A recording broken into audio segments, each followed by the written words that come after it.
വാർത്തകൾ വിശദമായി. തോട്ടം തൊഴിലാളികൾക്ക് മിനിമം കൂലി വർദ്ധിപ്പിച്ചു നൽകാൻ തിരുവനന്തപുരത്ത് ചേർന്ന പ്ലാന്റേഷൻ ലേബർ കമ്മിറ്റി യോഗത്തിൽ തീരുമാനമായി. മുഖ്യമന്ത്രിയുടെ അധ്യക്ഷതയിൽ ചേർന്ന PLC യോഗത്തിലെ തീരുമാനമാണ് തോട്ടം ഉടമകൾ നടപ്പാക്കേണ്ടത്. ഇതിനുശേഷം തോട്ടം ഉടമകൾ ഉന്നയിച്ച വിഷയങ്ങളും തൊഴിലാളികളുടെ മറ്റ് ആവശ്യങ്ങളും ചർച്ച ചെയ്യുമെന്നും മന്ത്രി ഷിബു ബേബി ജോൺ അറിയിച്ചു. മുഖ്യമന്ത്രിയുടെ അധ്യക്ഷതയിൽ ചേർന്ന PLC യോഗത്തിലെ കൂലി വർധന സംബന്ധിച്ച തീരുമാനം നടപ്പാക്കില്ലെന്ന തോട്ടമുടമകളുടെ പ്രഖ്യാപനത്തെ തുടർന്നായിരുന്നു മന്ത്രി ഷിബു ബേബി ജോൺ വീണ്ടും പ്ലാന്റേഷൻ ലേബർ കമ്മിറ്റി യോഗം വിളിച്ചത്. മുഖ്യമന്ത്രിയുടെ അധ്യക്ഷതയിൽ ചേർന്ന യോഗത്തിലെ കൂലി വർധന ആദ്യം നടപ്പാക്കട്ടെയെന്നും ബോണസ് അടക്കമുള്ള മറ്റാവശ്യങ്ങൾ പിന്നീട് ചർച്ച ചെയ്യാനും യോഗത്തിൽ ധാരണയായി. ഇക്കാര്യത്തിൽ ആദ്യം തോട്ടമുടമകൾ വഴങ്ങിയില്ലെങ്കിലും പിന്നീട് സർക്കാർ നിലപാടിനോട് യോജിക്കുകയായിരുന്നുവെന്ന് മന്ത്രി ഷിബു ബേബി ജോൺ വ്യക്തമാക്കി. മുൻകാല പ്രാബല്യം ഉണ്ടായിരിക്കും. ആ വിഷയങ്ങളൊക്കെ പിന്നീട് ചർച്ച ചെയ്യുന്നുള്ളൂ. ആദ്യം ഗവൺമെന്റിന്റെ മുമ്പിൽ എടുത്ത തീരുമാനം നടപ്പിലാക്കുക എന്നുള്ള ഒറ്റ കാര്യമാണെന്ന് ഡിസ്കസ് ചെയ്തത്. പൂർണ്ണമായി അംഗീകരിച്ചു. അത് അംഗീകരിച്ച് നടപ്പിലാക്കി വന്നാൽ മാത്രമേ ബാക്കി കാര്യങ്ങൾ, ഇൻഡസ്ട്രിയിൽ പ്രശ്നമുണ്ട്, അവർക്ക് പല പ്രതിസന്ധി നേരിടുന്നുണ്ട്, ഇതിന് വിലയില്ല, ഇതെല്ലാം ഗവൺമെന്റിന് അറിയാം. പക്ഷേ ഗവൺമെന്റിന്റെ തീരുമാനം നടപ്പിലാക്കിയതിന് ശേഷം മാത്രമേ ബാക്കി കാര്യങ്ങൾ ചർച്ച ചെയ്യുന്നുള്ളൂ. നവംബർ മാസം മുതൽ മിനിമം കൂലി വർധന നടപ്പാക്കണം. റബ്ബർ മേഖലയിൽ 380 രൂപയും ഏലം കുരുമുളക് മേഖലയിൽ 330ഉം തേയില വിഭാഗത്തിൽ 301 രൂപയുമാണ് മിനിമം കൂലി. കൂലിയുടെ കാര്യത്തിൽ മുൻകാല പ്രാബല്യമുണ്ടാകും. എന്നാൽ ഇക്കാര്യം പിന്നീട് ചർച്ച ചെയ്യും. തോട്ടം മേഖലയിലെ നികുതി ഇളവ് സംബന്ധിച്ച പുതിയ ഉത്തരവ് പുറത്തിറക്കും. തൊഴിലാളികൾ അവരുടെ തൊഴിലിൻ്റെ ഔട്ട്പുട്ട് വർദ്ധിപ്പിക്കുന്ന വിഷയത്തിലും പിന്നീട് തീരുമാനമുണ്ടാക്കാനും 2.5 മണിക്കൂർ നീണ്ട PLC യോഗത്തിൽ തീരുമാനമായി. News bureau, Thiruvananthapuram. ബാർക്കോഴ കേസിൽ മന്ത്രി കെ ബാബുവിനെതിരെ കൂടുതൽ മൊഴികൾ പുറത്തുവന്നു. ബാർ അസോസിയേഷൻ ജില്ലാ സെക്രട്ടറിമാരായ 6 ബാർ ഉടമകളാണ് ബാബുവിനെതിരെ മൊഴി നൽകിയിരിക്കുന്നത്.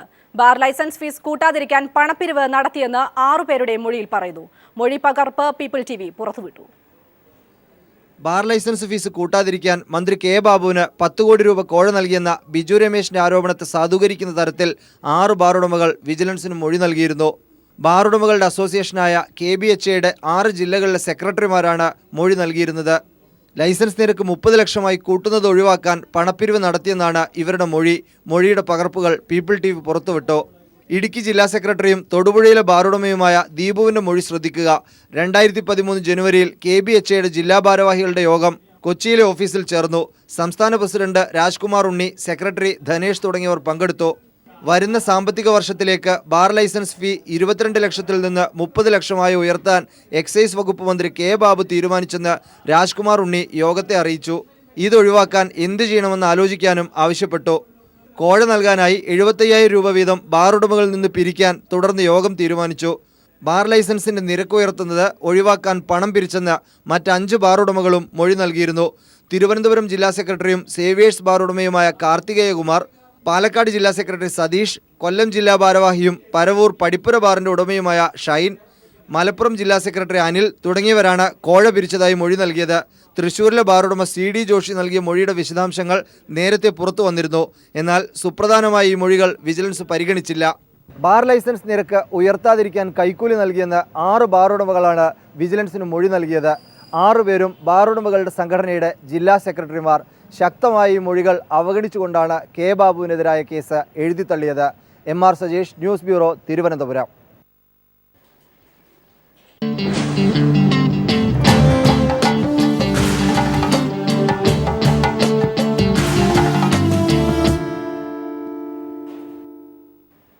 രാജ്യത്ത് അസഹിഷ്ണുത കൂടി വരുന്നെന്ന് പ്രശസ്ത സംവിധായകൻ ശ്യാം ബെനഗൽ പറഞ്ഞു. ഇതിന്റെ ഉത്തമ ഉദാഹരണങ്ങളാണ് UPയിലും കർണാടകയിലും നടന്ന സംഭവങ്ങൾ വ്യക്തമാക്കുന്നത്. കലാകാരന്മാർ രാജ്യം നൽകിയ പുരസ്കാരങ്ങൾ തിരിച്ചു നൽകുന്നത് ശരിയല്ലെന്നും ശ്യാം ബെനഗൽ പറഞ്ഞു. രാജ്യം നേരിടുന്ന നിലവിലെ പ്രശ്നങ്ങളെല്ലാം ഏത് രീതിയിലാണ് നമ്മളെ ബാധിക്കുന്നതെന്ന കൃത്യമായ നിലപാടാണ് ശ്യാം ബെനഗൽ വ്യക്തമാക്കിയത്. രാജ്യത്ത് അസഹിഷ്ണുത കൂടിക്കൂടി വരികയാണ്. ഇതിന്റെ ഉത്തമ ഉദാഹരണങ്ങളാണ് UPയിലും കർണാടകയിലും നടന്ന സംഭവങ്ങൾ വ്യക്തമാക്കുന്നത്. In terms of what happened in UP and what happened in Karnataka, well, Kalburgi was murdered and so on and so forth. These were acts of religious intolerance. Now, surely you have to raise your voice against that. കലാകാരന്മാർക്ക് നേരെ ഉണ്ടാകുന്ന അതിക്രമങ്ങളുടെ പേരിൽ രാജ്യം നൽകിയ പുരസ്കാരങ്ങൾ തിരിച്ചു നൽകുന്നത് ശരിയല്ല. The present government gives me an award and I disagree with the present government, I can return my award. But when you are given a national award is what it says. It is an award from the nation. Now, if you are going to return the award from the nation, what has the nation done to you? ഗവൺമെന്റിനെതിരെ പ്രതിഷേധമുണ്ടെങ്കിൽ പ്രതികരിക്കണമെന്നും തെരഞ്ഞെടുപ്പിലൂടെ അതിന് മറുപടി നൽകണമെന്നും ശ്യാം ബനഗൽ പറഞ്ഞു. News bureau, Kochi. തമിഴ്നാട്ടിൽ തുടരുന്ന കനത്ത മഴയിൽ മരിച്ചവരുടെ എണ്ണം 72ആയി.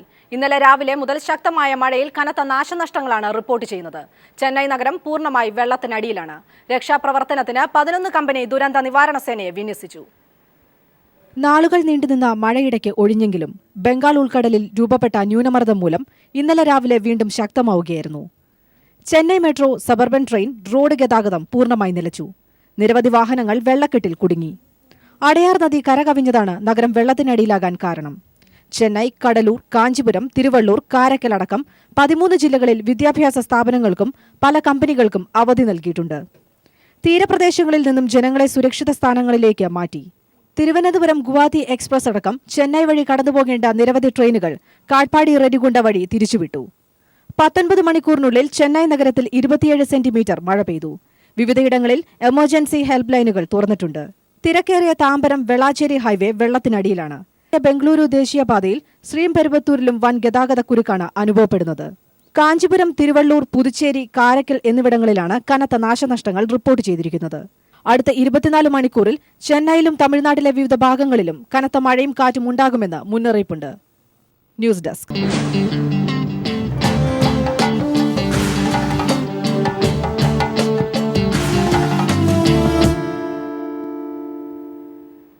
വാർത്തകളിലേക്ക്.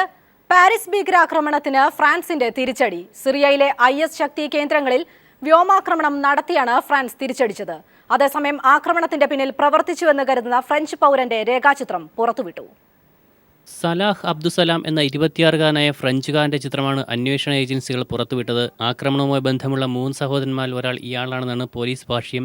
സംഭവവുമായി ബന്ധമുള്ള 3 പേരെ കഴിഞ്ഞ ദിവസം ബെൽജിയം പോലീസ് അറസ്റ്റ് ചെയ്തിരുന്നു. ആക്രമണത്തിന് പിന്നിൽ പ്രവർത്തിച്ചവർ സന്ദേശങ്ങൾ പരസ്പരം കൈമാറിയത് രഹസ്യ കോഡുകളിലൂടെയായിരുന്നുവെന്നും തിരിച്ചറിഞ്ഞിട്ടുണ്ട്. അതിനിടെ പാരീസ് ആക്രമണത്തിന് തിരിച്ചടിയെന്നോണം സിറിയയിലെ IS കേന്ദ്രങ്ങളിൽ ഫ്രാൻസ് ശക്തമായ വ്യോമാക്രമണം നടത്തി. ISന്റെ തലസ്ഥാനമായി കരുതുന്ന റാഖയിലായിരുന്നു ഫ്രഞ്ച് യുദ്ധവിമാനങ്ങൾ ബോംബ് വർഷിച്ചത്. ഇവിടെ നിരവധി IS പരിശീലന കേന്ദ്രങ്ങൾ തകർത്തതായും നിരവധി ഭീകരർ കൊല്ലപ്പെട്ടതായും ഫ്രാൻസ് അറിയിച്ചു.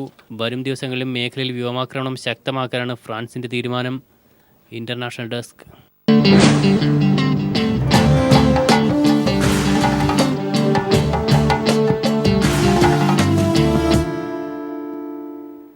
പ്രമേഹത്തിന്റെ മൊത്തക്കച്ചവടക്കാർ 45 വയസ്സുകാർ എന്നത് പഴഞ്ചൻ ധാരണ. കുട്ടികൾക്കിടയിലും പ്രമേഹം വർദ്ധിച്ചു വരുന്നു എന്നതാണ് പഠനങ്ങൾ സൂചിപ്പിക്കുന്നത്.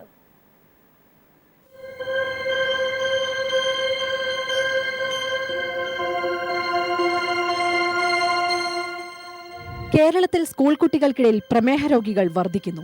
രോഗം പിടിപെടുന്നത് 9-10 വയസ്സിലാണ് എന്നത് ശ്രദ്ധേയം. ടൈപ്പ് 1 പ്രമേഹത്തിനൊപ്പം മുതിർന്നവർക്ക് പിടിപെടുന്ന ടൈപ്പ് 2 പ്രമേഹവും സംസ്ഥാനത്ത് ഏറിയിട്ടുണ്ട്. വൃക്ക രോഗികളുടെ എണ്ണത്തിൽ അടുത്ത കാലത്ത് വൻതോതിൽ വർധനയുണ്ടായത് പ്രമേഹത്തിന്റെ അനന്തരഫലമാണ്. വൃക്ക രോഗികളിൽ 80% വരെ പ്രമേഹ രോഗികൾ. കാഴ്ചയുമായി ബന്ധപ്പെട്ട രോഗങ്ങളുടെ പ്രധാന കാരണങ്ങളിലൊന്നും പ്രമേഹം തന്നെ. അനാരോഗ്യമായ ഭക്ഷണരീതി, വ്യായാമക്കുറവ് എന്നത് പ്രമേഹ സാധ്യത കൂട്ടുന്നു. കേരളത്തിൽ 44%-ലേറെ സ്ത്രീകൾക്കും അരവണ്ണം കൂടുതലാണ്. ഇതാണ് ടൈപ്പ് 2 പ്രമേഹത്തിന്റെ പ്രധാന കാരണം. അശാസ്ത്രീയമായ പ്രസവാനന്തര ശുശ്രൂഷ, വ്യായാമക്കുറവ്, ഗർഭിണികൾക്ക് ആവശ്യത്തിലേറെ ആഹാരം കൊടുക്കുന്ന പ്രവണത തുടങ്ങിയവയാണ് കാരണം.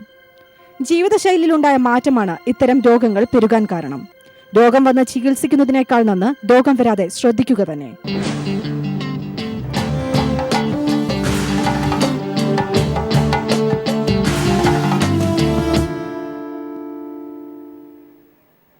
വാർത്തകളിലേക്ക്. പ്ലേ സ്റ്റേഷൻ വഴിവരെ IS കടന്നുകയറ്റം. സോഷ്യൽ മീഡിയകളും മറ്റ് ടെക് സംവിധാനങ്ങളും തന്ത്രപരമായി ഉപയോഗിക്കാൻ പ്രത്യേക സംഘം തന്നെ ISനുമുണ്ടെന്നാണ് റിപ്പോർട്ട്.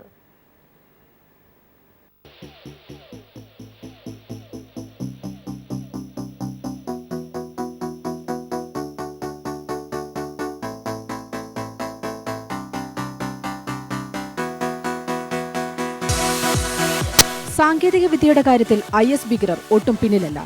വാട്സാപ്പിലൂടെയായിരുന്നു റിക്രൂട്ടിങ്ങും ക്യാമ്പയിനുകളും ഭീകരർ നടത്തിയിരുന്നത്. വാട്സാപ്പിലെ സുരക്ഷാ പ്രശ്നം ചിലയിടങ്ങളിലെങ്കിലും ISന്റെ നീക്കങ്ങളെ തകർത്തിട്ടുണ്ട്. ഇത് മുൻകൂട്ടി കണ്ട് പ്ലേസ്റ്റേഷൻ 4ന്റെ സേവനവും IS ഭീകരർ ഉപയോഗിക്കുന്നതായാണ് കണ്ടെത്തിയിരിക്കുന്നത്.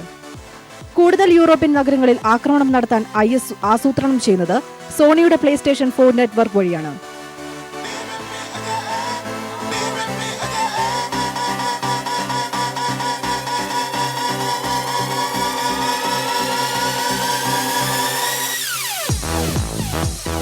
വാട്സാപ്പിനേക്കാൾ വിശ്വസിക്കാവുന്ന, ആരും ശ്രദ്ധിക്കപ്പെടാത്ത നെറ്റ്വർക്ക് ആയതിനാലാണ് IS ഭീകരർ പ്ലേസ്റ്റേഷനിലേക്ക് നീങ്ങിയതെന്നാണ് കരുതുന്നത്. പ്ലേസ്റ്റേഷൻ നെറ്റ്വർക്കിലൂടെയുള്ള ഭീകരരുടെ നീക്കം നിരീക്ഷിക്കാൻ ഏറെ ബുദ്ധിമുട്ടാണ്. ഓൺലൈൻ സുരക്ഷാ വിദഗ്ധരുടെ റിപ്പോർട്ട് പ്രകാരം സൈബർ കാലിഫറ്റ് എന്നൊരു സാങ്കേതിക സംവിധാനവും IS ഭീകരർ ഉപയോഗിക്കുന്നുണ്ട്.